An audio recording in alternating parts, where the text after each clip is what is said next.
ব্যবসায় $3 কোটি চীনা বিনিয়োগ বিদেশিদের জন্য ইতিবাচক বার্তা বলছেন ব্যবসায়ী ও অর্থনীতিবিদরা। জ্বালানি সরবরাহ নিশ্চিতের তাগিদ। জিয়াউল ও সাইফুজ্জামানের বাড়িতে নানা অসঙ্গতি পেল দুদক, আবারও গ্রেফতার হয়ে কারাগারে রিজেন্টের শাহেদ। এবং বিশ্বকাপ থেকে রেকর্ড $15 বিলিয়ন আয় ফিফার। বিক্রি হচ্ছে স্টেডিয়ামের ঘাস ও শাহরুখ আনতে। বড় অঙ্কের প্রাইজ মানি পেয়েছে স্পেন, আর্জেন্টিনা। আমন্ত্রণ ব্যবসা বাণিজ্য আর অর্থনীতির সবশেষ খবর নিয়ে নিউজ 24 নিয়মিত আয়োজন Pubali bank private limited business টাইমে। সাথে রয়েছি মেহেরুন্নেসা মেঘলা। দেখছিলেন শিরোনাম, এবারে বিস্তারিত। চট্টগ্রামের মিরসরাইয়ে ব্যবসা অর্থনৈতিক অঞ্চলে টেক্সটাইল মিল স্থাপনে $3 কোটি বিনিয়োগ করেছে চীনা প্রতিষ্ঠান হুয়ারানটেক্স। এই কারখানায় বছরে 24,000 টন সুতা এবং 2 কোটি মিটার ওভেন ফেব্রিক উৎপাদন করা সম্ভব হবে। এই বিনিয়োগ তৈরি পোশাক খাতের ব্যাকওয়ার্ড লিঙ্কেজ খাতকে আরও শক্তিশালী করবে বলে মনে করছেন ব্যবসায়ী ও অর্থনীতিবিদরা। তবে নিরবিচ্ছিন্ন জ্বালানি সরবরাহকে চ্যালেঞ্জ হিসেবে দেখছেন তারা। আবি আব্দুল্লাহ রিপোর্ট। বৈশ্বিক ও অভ্যন্তরীণ নানা সংকটে দীর্ঘদিন ধরেই স্থবির হয়ে আছে দেশি বিদেশি বিনিয়োগ। তবে দায়িত্ব নেওয়ার পর থেকেই বিনিয়োগের গতি ফেরানোর চেষ্টা করছে বিএনপি সরকার। সেই প্রচেষ্টার সুফলও মিলতে শুরু করেছে, যার অংশ হিসেবে $3 কোটি বা 370 কোটি টাকার চীনা বিনিয়োগ আসছে দেশের টেক্সটাইল খাতে। চট্টগ্রামের বেবজা ইকোনমিক জোনে 36,000 বর্গ কিলোমিটার জায়গা জুড়ে কারখানা স্থাপন করতে যাচ্ছে চীনা প্রতিষ্ঠান হুয়ারানটেক্স। পূর্ণ সক্ষমতা চালু হলে যেখানে বছরে 24,000 টন সুতা ও 2 কোটি মিটার কাপড় উৎপাদন করা সম্ভব হবে। পাশাপাশি কর্মসংস্থান হবে প্রায় 600 বাংলাদেশির। বাংলাদেশ চায়না চেম্বারের সভাপতি বলছেন, নানা চ্যালেঞ্জের মাঝেও এমন বিনিয়োগ রাজনৈতিক সরকারের ওপর বৈশ্বিক অংশীজনদের আস্থা বাড়াবে।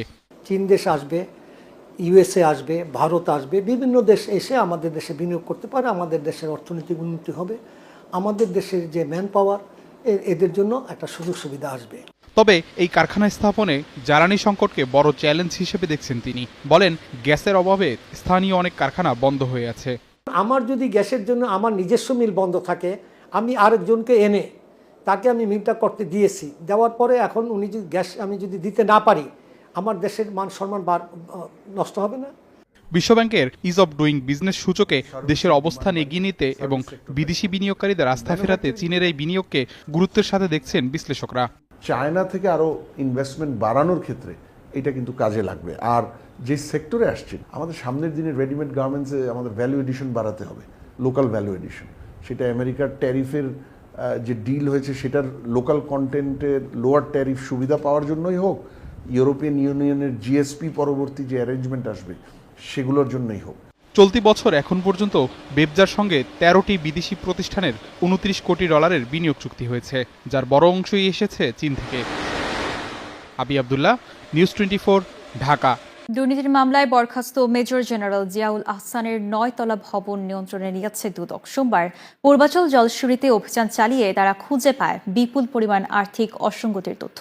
এদিকে সাবেক ভূমিমন্ত্রী সাইফুজ্জামান চৌধুরী জাবেদের গুলশানে জব্দ করা 18 কোটি টাকার 2টি ফ্ল্যাটে মিলেছে দুর্নীতির নানা আলামত সহ 260 ধরনের সামগ্রী। 40 কোটি টাকার অবৈধ সম্পদ ও 342 কোটি টাকার সন্দেহজনক লেনদেনের অভিযোগে 2025 সালে বরখাস্ত মেজর জেনারেল জিয়াউল আহসান ও তার স্ত্রী নুসরাত জাহানের বিরুদ্ধে মামলা করে দুদক। সংস্থাটির আবেদনে তাদের সম্পদ যাতে বিক্রি করতে না পারে সেজন্য আদালত জব্দের আদেশ দেন। জব্দের তালিকায় থাকা পূর্বাচল জলছিরিতে 9 তলা ভবন নিয়ন্ত্রণে সোমবার সকাল থেকে কাজ শুরু করে দুদক, যেখানে আসবাবপত্র সহ আর্থিক লেনদেনের বিপুল পরিমাণ তথ্য মেলে। গত 24/4/2025 তারিখের বিজ্ঞ আদালতের 3 নং আদেশ মূলে সাবেক মেজর জেনারেল জিয়াউল আহসান ওনার সম্পত্তি ক্রোক এবং অবরুদ্ধ করা হয়। আমরা যতটুকু জানতে পেরেছি সেখানে বিভিন্ন ধরনের আসবাবপত্র আছে, তারপরে ব্যবহার্য সামগ্রী বা পোশাক পরিচ্ছদ বিপুল পরিমাণ পাওয়া গেছে। এছাড়া কিছু আর্থিক অসঙ্গতির দালিলিক তথ্য প্রমাণ পেয়েছে। এদিকে সাবেক ভূমিমন্ত্রী সাইফুজ্জামান চৌধুরী জাবেদের গুলশানে 18 কোটি টাকার 2টি ফ্ল্যাট 2 দিন অভিযান চালিয়ে নিয়ন্ত্রণে নিয়েছে দুদকের সম্পদ ব্যবস্থাপনা বিভাগ, যেখানে দুর্নীতির নানা আলামত সহ 260 ধরনের সামগ্রী মিলেছে। বিজ্ঞ আদালতের আদেশে আমাদের দুদকের পরিচালক সম্পদ ব্যবস্থাপনা ইউনিটকে সাবেক ভূমিমন্ত্রী সাইফুজ্জামানের যে দুটি অবরুদ্ধ ফ্ল্যাট ছিল তার রিসিভার নিয়োগ করা হয়েছিল। রক্ষণাবেক্ষণের জন্য যাকে রিসিভার নিয়োগ করা হয়েছে তিনি আদালতের আদেশক্রমে এগুলোর ব্যবস্থাপনা করবেন। সাবেক এই ভূমিমন্ত্রীর বিরুদ্ধে 9 দেশে 10,000 কোটি টাকা অর্থ পাচারের প্রমাণ পেয়েছে দুদক। দুটি অবরুদ্ধ ফ্ল্যাটের বিষয়ে মাইদুল ইসলাম, নিউজ 24, ঢাকা। ফ্যাসিস্ট আমলে আমদানি নির্ভর জ্বালানি দিয়ে বিদ্যুৎ উৎপাদন করে দেশকে পরনির্ভরশীল করে রাখা হয়েছিল মন্তব্য করেছেন বিদ্যুৎ ও জ্বালানি মন্ত্রী ইকবাল হাসান মাহমুদ। এই প্রবণতা থেকে বেরিয়ে এসে নবায়নযোগ্য জ্বালানির ব্যবহার বাড়ানোর লক্ষ্যে কাজ করছে সরকার। সোমবার বাংলাদেশ চীন মৈত্রী সম্মেলন কেন্দ্রে এনডিপি আয়োজিত উন্নয়ন বিষয়ক জাতীয় কর্মশালায় কথা বলেন তিনি। গ্রাম পর্যায়ে সৌর বিদ্যুতের ব্যবহার কিভাবে বাড়ানো যায় তা নিয়ে কাজ করতে এনজিও সংস্থাদের প্রতি আহ্বান জানান তিনি। এ লক্ষ্যে বিশ্বব্যাংক সহ দাতা সংস্থাগুলো তহবিলের যোগান দিতে আগ্রহী বলেও জানান তিনি।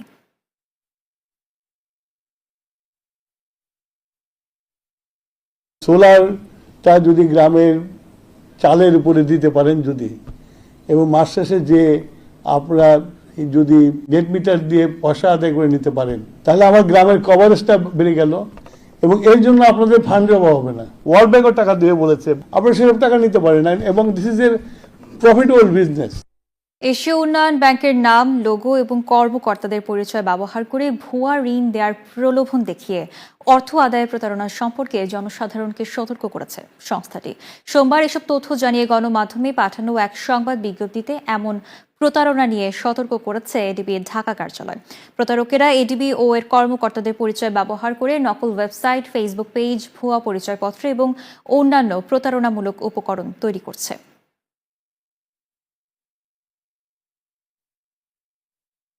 পুঁজিবাজারে সচেতন ও দক্ষ বিনিয়োগকারী গড়ে তুলতে বিনিয়োগ শিক্ষা কার্যক্রম আরও জোরদার করেছে Bangladesh securities and exchange commission BSEC। সোমবার এক সংবাদ বিজ্ঞপ্তিতে BSEC জানায়, দেশব্যাপী বিনিয়োগ শিক্ষা কার্যক্রমের অংশ হিসেবে প্রশিক্ষণ, সেমিনার, কর্মশালা ও কনফারেন্সের আয়োজন করা হচ্ছে। এসব কর্মসূচির লক্ষ্য বিনিয়োগকারীদের সঠিক বিনিয়োগ সিদ্ধান্ত গ্রহণে সহায়তা করা এবং পুঁজিবাজার সম্পর্কে সচেতনতা বৃদ্ধি করা। বিজ্ঞপ্তিতে বলা হয়, এক বছরে সর্বাধিক 1,896 জন বিনিয়োগকারী সরাসরি প্রশিক্ষণ নিয়েছেন। এছাড়া পুঁজিবাজারের বিভিন্ন মধ্যস্থতাকারী প্রতিষ্ঠানের 1,194 জন কর্মকর্তা কর্মচারী প্রশিক্ষণে অংশ নেন। শুধু মাঠের উত্তেজনায় নয়, অর্থনীতির মঞ্চেও নতুন ইতিহাস গড়েছে 2026 ফিফা বিশ্বকাপ।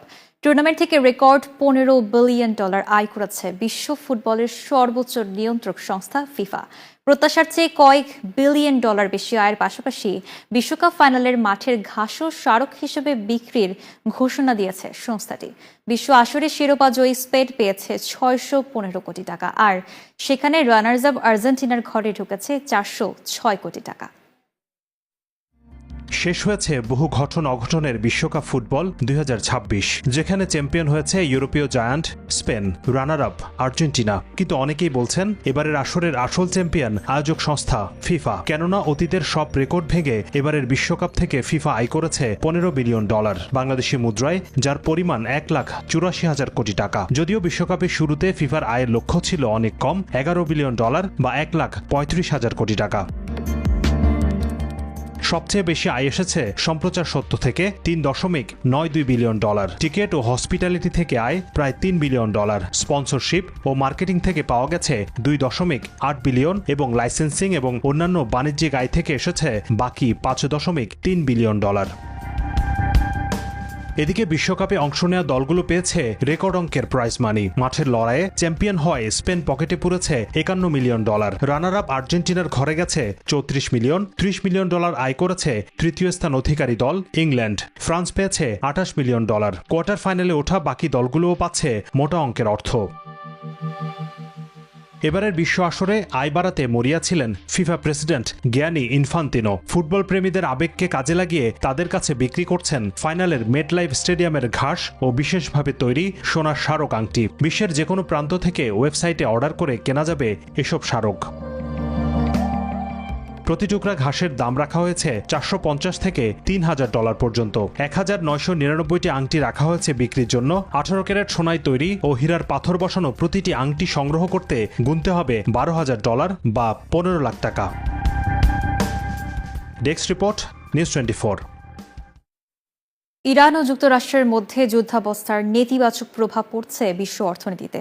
আন্তর্জাতিক বাজারে ক্রমাগত বাড়ছে অপরিশোধিত জ্বালানি তেলের দাম। হরমুজ প্রণালীতে সরবরাহ সংকটের শঙ্কায় ব্যারেল প্রতি দাম বেড়ে দাঁড়িয়েছে $90। এক সপ্তাহেই দাম বেড়েছে প্রায় 16%। বিশ্লেষকদের সতর্কতা, সংঘাত দীর্ঘ হলে আরও বাড়তে পারে জ্বালানি তেলের দাম।